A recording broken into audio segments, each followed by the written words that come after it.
साहित्य शिक्षा। तो आज का हमारा टॉपिक होने वाला है केवीएस से रिलेटेड। केवीएस की जो टीजीटी और पीजीटी की जो पोस्ट आई है उनका आज हम इंग्लिश का सिलेबस डिस्कस करेंगे कि इंग्लिश के अंदर जो सिलेबस पैटर्न है वो क्या आना है। ये तो आपको पता ही है कि टीजीटी और पीजीटी का जो केवीएस का सिलेबस है वो पिछले हर साल में जो आता था वो बिल्कुल डिफरेंट हो चुका है, यानी कि केवीएस ने कर दिया है अपना सिलेबस बिल्कुल चेंज। तो इसके साथ ही पहले तो मैं आपको ये बता देती हूँ कि पीजीटी की पोस्ट टोटल है 1409 और टीजीटी की टोटल पोस्ट है 3176। ओके, तो भाई इतना बड़ा गोल्डन चांस हमें मिल रहा है इसकी तैयारी करने का भी और इस अपॉर्चुनिटी को लेने का भी। तो सबसे पहले मैं आपको ये बता देती हूँ कि क्वालिफिकेशंस क्या क्या इनके लिए रिक्वायरमेंट है या क्या इनकी नीड है। अगर हम टीजीटी की बात करें तो टीजीटी के लिए आपको सीटेट का पेपर सेकंड क्वालिफाई अगर आपका होगा तो तभी आप भर सकते हो सीटेट का पेपर सेकंड। उसके साथ साथ आपकी बीएड कंप्लीट होनी चाहिए। तो सीटेट में पेपर सेकंड जो है वो आपका क्लियर होना चाहिए। 2 साल की आपकी बीएड है वो कंप्लीट हो जानी चाहिए। अगर कोई सीटेट का पेपर देने वाला है तो उसको ये फॉर्म भरने के लिए जो है वो रिक्वायरमेंट नहीं है, क्योंकि जिनका सीटेट ऑलरेडी क्लियर हो चुका है अब से पहले वही इस फॉर्म को फिल कर सकते हैं, और अगर किसी ने बीएड में एडमिशन लिया हुआ है तो वो भी इस फॉर्म को फिल नहीं कर सकते हैं। ओनली जो क्वालिफाइड हो चुके हैं और जिनके पास अपने सारे डॉक्यूमेंट अवेलेबल है वही इस फॉर्म को फिल कर सकते हैं। सेकेंड, अगर हम पीजीटी की बात करें तो इसमें सीटेट की रिक्वायरमेंट नहीं है। सीटेट की जगह यहाँ पे क्या बेसिक नीड है, इसकी अगर बेसिक नीड की बात करें तो इसमें आपकी मास्टर डिग्री कंप्लीट होनी चाहिए और साथ में आपकी बीएड कंप्लीट होनी चाहिए। इसकी ये रिक्वायरमेंट है पीजीटी की। ठीक है, तो पीजीटी और टीजीटी की रिक्वायरमेंट तो ये हो गई। पोस्ट भी मैंने बता दिया है कि बहुत ही ज्यादा मात्रा में पोस्ट है और 4 साल के बाद ये जो पोस्ट है वो निकली है और पॉसिबल है कि अगले 4-5 साल तक और ये सब ना निकले। तो इनकी क्वालिफिकेशन ये है और इनकी ये है। ये तो हो गया अब हमारी बात की कितनी पोस्ट है, क्या सिलेबस है, क्या जो पेपर पैटर्न कौन कौन इसको भर सकता है। अब हम एग्जाम के पेपर पैटर्न के बारे में बात कर लेते हैं। अगर हम बात करें टोटल जो पेपर है वो 180 मार्क्स का होगा। कितने का होगा? 180 का। और 180 में से भाई 100 मार्क्स का जो पेपर है वो आपका स्पेशल होना है सब्जेक्ट कंसर्न, 180 का होना है। और 180 में से 100 तो आपके टीजीटी में भी और पीजीटी में भी, दोनों के दोनों में आपका जो भी सब्जेक्ट हो इन दोनों में उसी से रिलेटेड आएगा। ठीक है, इससे पहले जितने भी एग्जाम हुए हैं केवीएस के उनमें जो टीजीटी और पीजीटी का जो सिलेबस रहा है वो डिफरेंट रहा है। पीजीटी का तो ऑलमोस्ट सेम था, इसके तो पेडागोजी में चेंज किए गए हैं। बट जो टीजीटी की अगर हम बात करें तो टीजीटी का जो पेपर होता था उसमें सब्जेक्ट के से रिलेटेड कोई भी इंफॉर्मेशन नहीं थी, यानी कि नॉर्मल पीआरटी की तरह ही टीजीटी का पेपर भी बनाया जाता था। बट अब जो रूल हुआ है पीजीटी और पीजीटी दोनों में ही 100 नंबर की जो सिलेबस है वो आना है। तो इससे आपको तो बेनिफिट ही हो रहा है, जिनका सिलेबस जो भी है सब्जेक्ट से रिलेटेड उनको तो बेनिफिट है ऑब्वियसली। ठीक है, ये तो हो गई। अब ये जो 80 100 ये निकल गए। अब जो 80 मार्क्स बचे हैं उनमें से अगर हम टीजीटी की बात करें तो टीजीटी में इनमें से 40 नंबर की आनी है पेडागोजी। ठीक है, 40 की पेडागोजी। जो बचे हुए 40 हैं उनमें से 10 की हिंदी, 10 की इंग्लिश और 10 की आनी है आपकी क्या कहते हैं जो भी रीजनिंग और 5 नंबर की रीजनिंग आएगी और 5 नंबर की आएगी आपकी कंप्यूटर की नॉलेज। 5 का वो आएगा आपको। ठीक है, 5 नंबर की आपकी ये आएंगी। अब भी हमारे बच के 10 नंबर, तो उसमें आएंगे आपके करंट अफेयर। 10 नंबर में आएंगे आपके जीके कह सकते हो या करंट अफेयर। ठीक है, सीए। ये है टोटल जो हमारा टीजीटी का पैटर्न है हमारा। अगर हम बात करेंगे पीजीटी की तो ऑलमोस्ट सेम ही है पीजीटी का भी।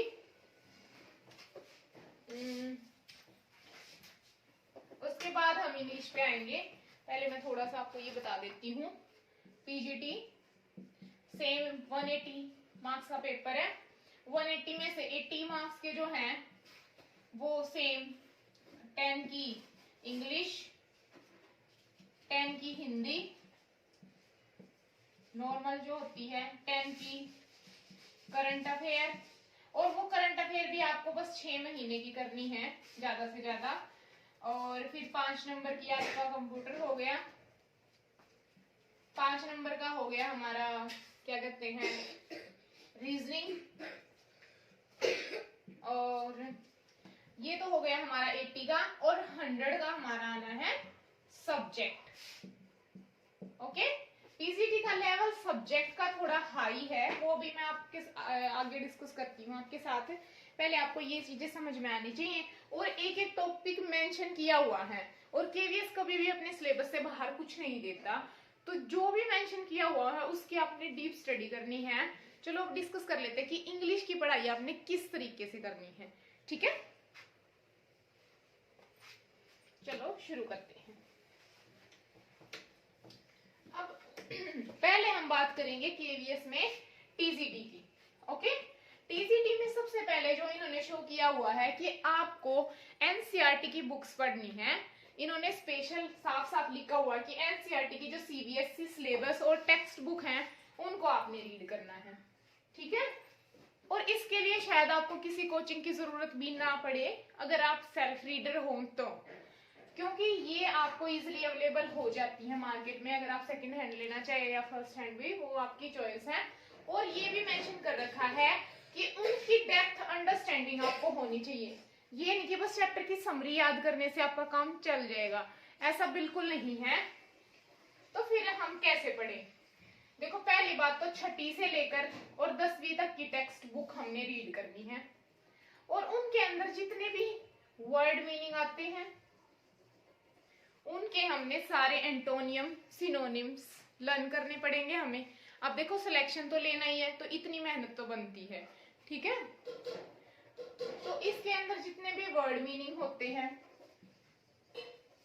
वो सभी आपने अलग से नोटबुक में नोट करने हैं, उनके एंटोनियम सिनोनियम। और जब भी आप देखोगे कि एनसीईआरटी की जो भी बुक होती है उनमें अगर आप पीछे देखोगे बैक में जाके, तो वहां पे आपको दिखेगा कि कुछ बैक एक्सरसाइज में आपको कुछ ग्रामर का पोर्शन दिखता है। उसमें किसी में नाउन एडजेक्टिव जैसे अलग अलग डिफरेंट क्लास की अगर बुक देखोगे तो उनमें अलग अलग, तो इसका मतलब है कि इसमें वो ग्रामर को भी इंक्लूड करेंगे। डेप्थ का मतलब यही है कि वो कुछ भी पूछ सकते हैं। तो अगर इंग्लिश की बात हो रही है तो ऑब्वियसली ग्रामर की भी बात हो ही रही है। पर इससे एक बेनिफिट आपको ये भी हो जाएगा कि अगर आपका पेपर है मान लिया 100 मार्क्स का, और पेपर में 10 नंबर की इंग्लिश अलग से आनी है, तो आपका 110 नंबर का तो पेपर ही हो गया। जो इंग्लिश और हिंदी वाले हैं उन बच्चों का तो 110 मार्क्स का तो पेपर का ही हो गया। ठीक है, तो इसके लिए तो आपको ग्रामर भी करनी है साथ साथ,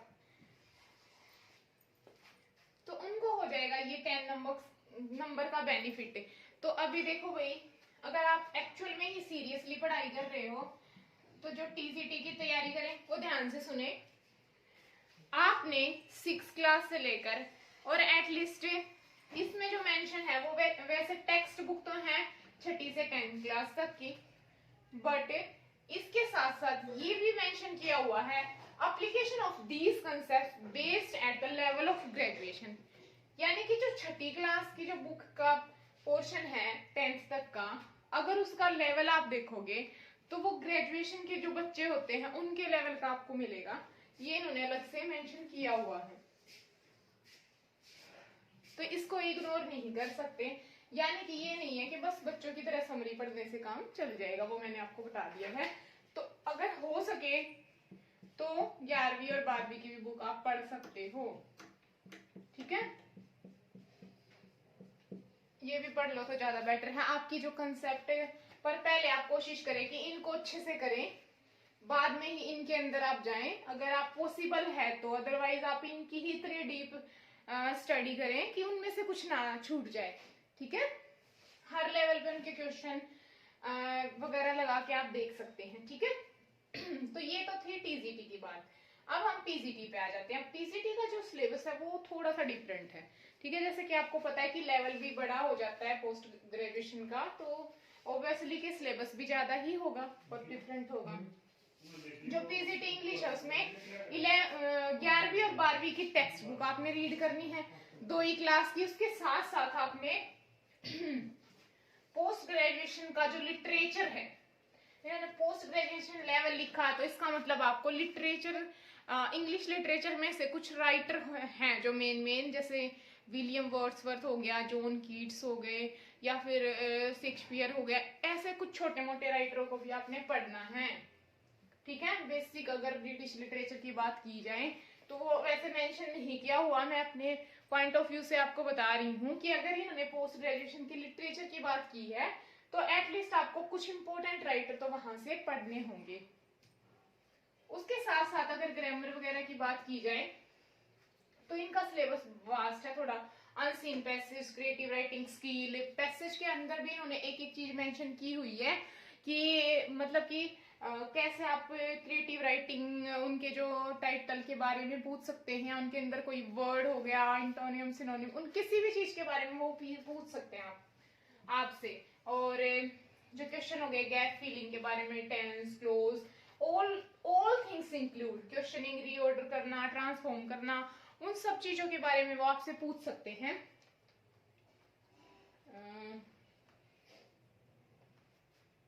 तो ये थोड़ा सा था।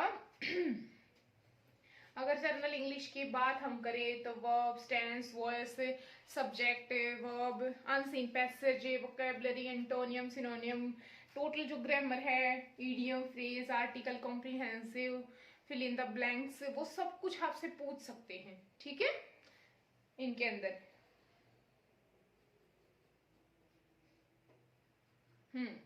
ठीक है। तो अब देखो भैया, हमने अपनी तैयारी को करना है जोरदार। कोई डाउट हो तो आप मैसेज में पूछ सकते हो, हम रिप्लाई कर देंगे उसका भी। और पेपर जो है अज्यूम किया जा रहा है कि शायद फेब या मार्च तक हो जाएगा। बाकी होप सो, अभी कोई ऑफिशियल नोटिफिकेशन या इन्फॉर्मेशन ऐसा कुछ है नहीं, तो लेट्स सी, देखते हैं क्या होता है। हमने अपनी प्रिपरेशन को रखना है हाई लेवल पे। उसके साथ साथ मैं एक तो और चीज आपको बता देती हूँ कि भाई लाइफ में मौके कभी कभी ही मिलते हैं, तो थोड़ा सा सीरियसली ले चीजों को। अगर जो सच में ही प्रिपरेशन करना चाह रहे हैं तो उनके लिए कोई बड़ी बात नहीं है कि अगर वो टीजीटी के लिए कर रहे हैं तो ग्रेजुएशन तक की बुक पढ़ ले, कोई इतना बड़ा इशू होता नहीं है। 2-3 महीने तो हमारे पास हैं ही, और पेडागोजी को अगर अच्छे से कर ले, ठीक है। उसके साथ साथ हम बीच में और भी टिप्स एंड ट्रिक्स आपको देते रहेंगे, कैसे इजीली आपको पेपर को हैंडल करना है। थोड़ी सी मैं आपको स्ट्रेटजी शेयर भी कर देती हूँ कि आप कैसे अपनी जो प्रिपरेशन है उसको स्टार्ट कैसे कर सकते हैं। ठीक है,